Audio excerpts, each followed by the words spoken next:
Bonjour, je vous montre comment rechercher par catalogue. Je vais dans Rechercher et je trouve le catalogue. Je recherche par lieu, c'est-à-dire la commune. Par exemple, oui, qui est une commune de la province de Liège en Belgique, que je retrouve dans le menu des roulants. Et je fais rechercher. Voici toute une série de documents avec le registre d'état civil et les registres paroissiaux qui sont les plus utilisés, mais vous avez d'autres documents qui sont intéressants également. Je vais ouvrir l'état civil et je vais rechercher. Ensuite, je retrouve en bas à gauche la colonne des titres, donc ce que le document contient. Il contient des naissances, mariages, décès de 1797 à 1803 et il a un numéro de microfilm. C'est un ancien microfilm qui a été numérisé avec un numéro de groupe d'images de DGS, et sur le petit appareil photo, je clique et j'obtiens le document. Pour le visionner, je parcours les images où je connais l'image en double cliquant. Voilà. Si c'est un document qui m'intéresse et qui est dans mon arbre, je le joins à l'arbre familial. Mais de toute façon, même si c'est une personne de ma famille et qui n'est pas liée, je peux le joindre dans la boîte des sources.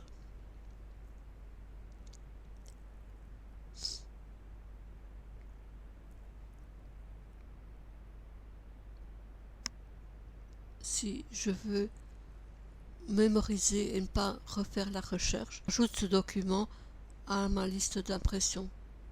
J'ajoute et je peux constater qu'elle est ajoutée à ma liste. On voit que c'est Louis, état civil de Liège. Je l'imprime si c'est mon souhait et je l'enlève aussi.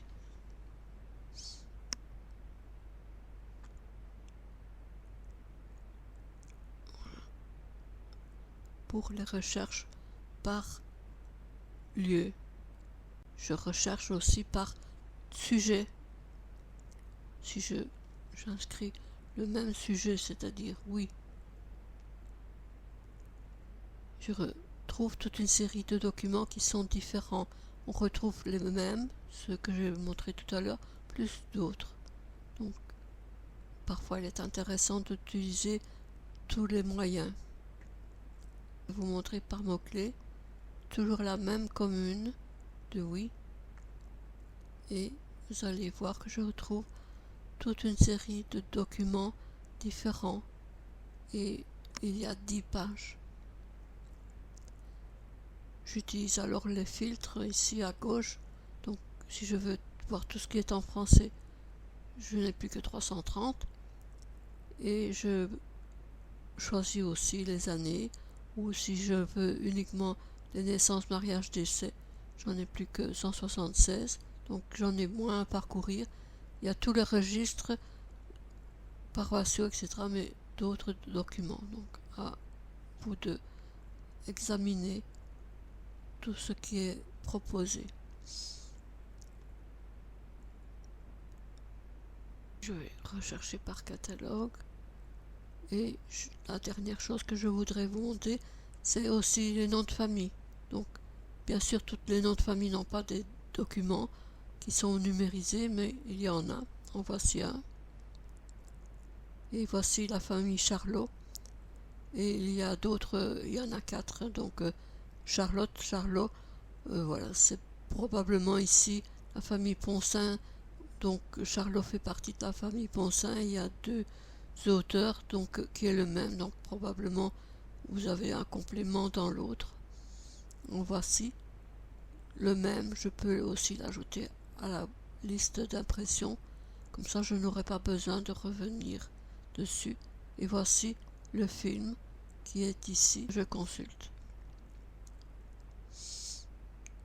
Et double-cliquant, j'arrive aussi sur des images avec certains morceaux d'arbre familial. Donc il faut bien sûr agrandir assez fort, mais c'est lisible et ça peut être un apport pour vous.